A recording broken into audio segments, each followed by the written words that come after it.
Bismillahirrahmanirrahim. Assalamualaikum warahmatullahi wabarakatuh. Apa kabar anak-anak? Alhamdulillah, luar biasa, sehat, kuat, cerdas, ceria. Alhamdulillahirrabbilalamin. Pertama-tama, marilah kita panjatkan puji syukur kehadirat Allah Subhanahu wa Ta'ala, karena atas karunia-Nya hari ini kita dapat berjumpa kembali untuk belajar bersama-sama. Sebelum kita memulai pembelajaran kita hari ini, marilah bersama-sama kita membaca doa sebelum belajar. A'udzu billahi minasyaitonir rajim.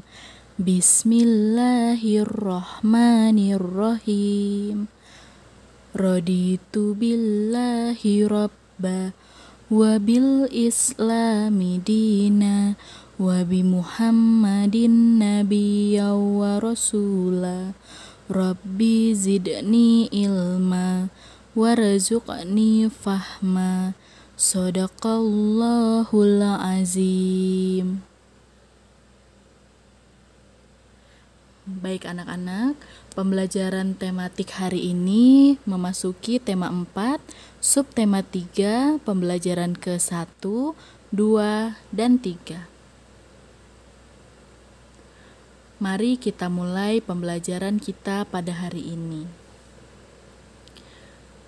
Pada tema 4, subtema 3, yaitu hidup bersih dan sehat di tempat bermain. Yang pertama untuk muatan pembelajaran bahasa Indonesia KD 3.4 dan 4.4. Pembelajaran yang pertama yaitu menemukan kosakata tentang kebersihan taman bermain. Kita akan belajar menyebutkan kosakata tentang kebersihan taman bermain. Arti kosakata tersebut dapat ditemukan di KBBI atau Kamus Besar Bahasa Indonesia. Nah, sekarang mari kita bersama-sama kita coba untuk menemukan dan menjelaskan kosakata tentang kebersihan dalam teks percakapan berikut ini, yaitu percakapan antara Mei dan Komang. Mei, taman ini sangat nyaman, ya. Aku suka bermain di sini. Jawab Komang, iya Mei, taman ini bersih dan asri. Mei, itu karena ada banyak pepohonan yang membuat udara terasa sejuk. Kita harus menjaga kebersihan taman ini, Komang. Jawab Komang, betul Mei, kita tidak boleh membuang sampah sembarangan. Nah, pada teks percakapan ini kita bisa menemukan beberapa kosakata. Contohnya misalnya bersih. Bersih itu kalau kita buka dalam Kamus Besar Bahasa Indonesia itu artinya tidak ada noda atau tidak ada kotoran. Nah, banyak juga kosakata yang lainnya yang bisa kita temukan di sini seperti asri, kemudian sejuk, ada lagi misalnya sampah. Nah, itu beberapa kosakata. Nanti kalian coba untuk menemukan makna dari kosakata tersebut. Kemudian untuk pembelajaran yang kedua, muatan pembelajaran bahasa Indonesia yaitu membuat laporan pengamatan berdasarkan gambar. Nah, di sini ada 3 langkah yang kita lakukan untuk membuat laporan pengamatan berdasarkan gambar. Langkah yang pertama yaitu sebelum melakukan pengamatan, tentukan dulu hal apa yang ingin kamu amati. Kemudian yang kedua, amatilah gambar dan catatlah hal-hal yang berkaitan dengan gambar. Kemudian yang ketiga, tuliskan pengamatanmu dengan kalimat yang sederhana. Oke, kita lanjutkan ke pembelajaran yang ketiga yaitu membuat laporan pengamatan tentang lingkungan. Nah, di sini juga ada beberapa langkah untuk membuat laporan pengamatan tentang lingkungan. Yang pertama, amatilah gambar dengan seksama.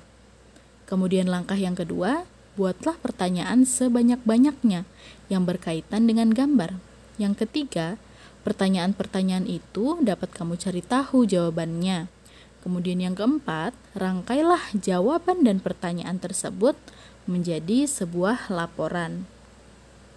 Nah, di sini ada contoh pertanyaan yang bisa kita buat berdasarkan gambar. Nah, contohnya di sini ada 3 orang anak yang sedang bermain, yaitu Tony, Mita, dan Made. Terlihat di sini mereka sedang berada di taman bermain dan memainkan kelereng. Nah, dari gambar tersebut kita bisa membuat beberapa contoh pertanyaan. Contohnya yang pertama, apa yang terjadi pada gambar? Nah, dari pertanyaan tersebut kita bisa tahu jawabannya dari gambar.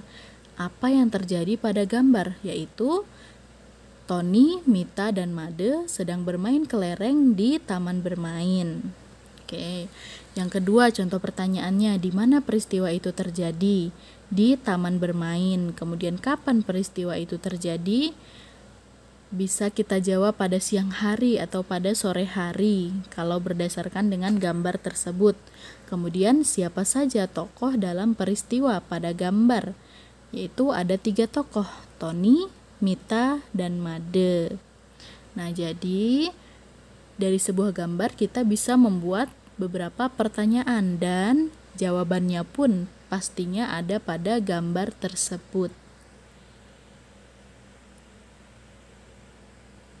Kita lanjutkan ke muatan pembelajaran SBDP KD 3.1 dan 4.1, yaitu kita akan mempelajari tentang karya seni 2 dimensi. Karya seni 2 dimensi adalah karya seni yang memiliki 2 sisi saja, yaitu sisi panjang dan sisi lebar. Contoh karya seni 2 dimensi adalah gambar atau lukisan. Nah, di sini ada sebuah contoh gambar atau lukisan. Gambar atau lukisan ini memiliki 2 sisi, yaitu panjang dan lebar. Jadi, gambar atau lukisan ini adalah karya seni 2 dimensi. Kita lanjutkan pembelajaran yang ketiga untuk muatan pembelajaran SBDP, yaitu karya seni rupa 3 dimensi.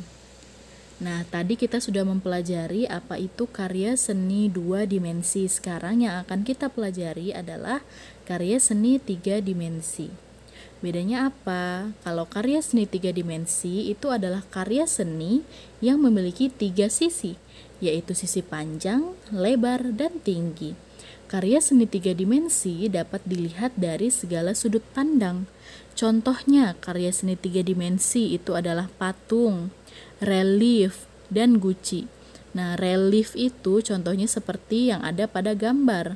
Itu namanya relief atau lukisan yang ada pada bebatuan atau biasanya pada dinding candi.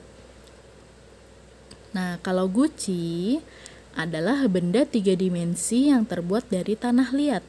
Selain tanah liat, pembuatan guci juga membutuhkan alat dan bahan lain. Misalnya, media alas, meja putar, atau alat pengukir. Nah, pada gambar ini yaitu gambar contoh pembuatan guci dari tanah liat.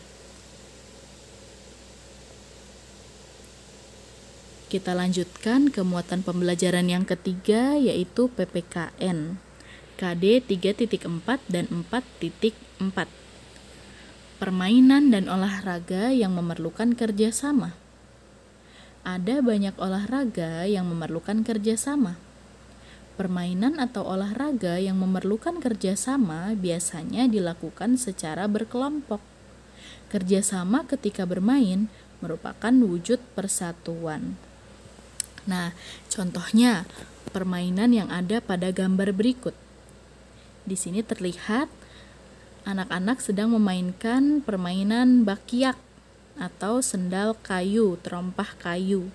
Nah, permainan ini dilakukan secara berkelompok dan harus dilakukan dengan kompak, karena kalau tidak kompak pasti akan terjatuh dan kalah dari tim yang lain. Sehingga untuk permainan kelompok ini dibutuhkan kerjasama yang baik dan kekompakan. Nah, permainan-permainan yang memerlukan kerjasama, contohnya bentengan, tarik tambang, gobak sodor, dan lomba bakiak seperti yang tadi sudah Ustazah jelaskan. Olahraga yang memerlukan kerjasama misalnya sepak bola, bola voli, dan bola basket. Semua permainan tersebut dilakukan secara berkelompok sehingga membutuhkan kerjasama yang baik antar anggota kelompok. Kita lanjutkan ke muatan pembelajaran yang terakhir, yaitu matematika KD 3.9 dan 4.9. Pada pembelajaran ini kita akan mempelajari ruas garis pada bangun ruang. Pada bangun ruang juga terdapat ruas garis. Ruas garis pada bangun ruang disebut rusuk. Nah, sekarang perhatikan bangun ruang berbentuk kubus berikut. Di sini ada sebuah gambar, yaitu gambar Rubik. Nah, Rubik ini berbentuk kubus. Nah, di sini kubus ini memiliki 12 ruas garis. Sekarang mana yang dinamakan ruas garis? Contohnya, garis A ke B. Garis A ke B itu dinamakan ruas garis. Atau kalau pada bangun ruang ini kita sebut sebagai rusuk. Nah, pada kubus ini ada 12 ruas garisnya. Yang mana saja? Ada AB, BC, CD, ada juga AD, EF, FG, GH, EH, AE, BF, CG, dan terakhir DH. Jadi kalau kita jumlahkan, kubus itu mempunyai 12 ruas garis atau 12 buah rusuk. Nah, sekarang perhatikan bangun ruang berbentuk balok berikut. Di sini ada gambar sebuah kardus. Nah, kardus ini berbentuk balok. Ruas garis pada balok juga sama seperti kubus, yaitu 12 ruas garis. Artinya, balok memiliki 12 buah rusuk. Yang mana saja rusuk pada balok tersebut, yaitu ada PQ, ada juga QR, RS, PS, TU, UV, VW, TW, PT, QU, RV, dan terakhir SW.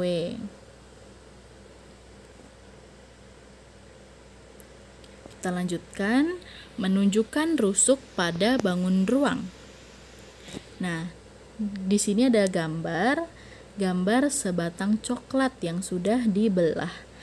Batangan coklat tersebut bentuknya yaitu prisma segitiga. Nah, pada prisma segitiga itu memiliki 9 buah rusuk. Yang mana saja? Mari kita lihat dan kita tunjuk bersama-sama. Rusuk yang pertama yaitu AB, kemudian BC, kemudian AC, DE, EF, DF, AD, BE, dan terakhir CF. Kalau kita hitung semuanya, maka prisma ini mempunyai 9 buah rusuk. Nah, sekarang contoh lagi, ada gambar piramida. Piramida ini merupakan bangun dengan bentuk 5 segi 4. Nah, pada 5 segi 4 rusuknya ada berapa? Mari kita hitung bersama-sama. Ada AB, 1 AB, 2 BC, 3 CD, 4 AD, 5 AE, 6 BE, 7 CE, dan terakhir 8 DE. Jadi 5 segi 4 mempunyai 8 buah rusuk. Nah, itu tadi materi yang dapat Ustazah jelaskan. Sekarang kita masuk ke bagian penugasan. Yang pertama, tugas Bahasa Indonesia KD 3.4 yaitu Bu Pena halaman 136 nomor 1. Silahkan kalian kerjakan langsung saja di buku Bu Pena masing-masing. Kemudian, tugas yang kedua yaitu Matematika KD 3.9. Tugasnya ada di Bu Pena halaman 145 sampai 146. Silahkan kerjakan di Bu Pena masing-masing.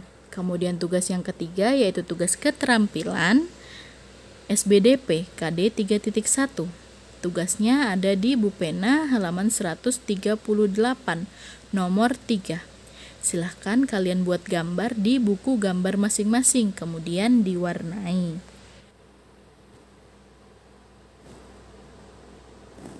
Alhamdulillah, itu tadi anak-anak materi dan penugasan yang dapat Ustazah sampaikan dan Ustazah jelaskan.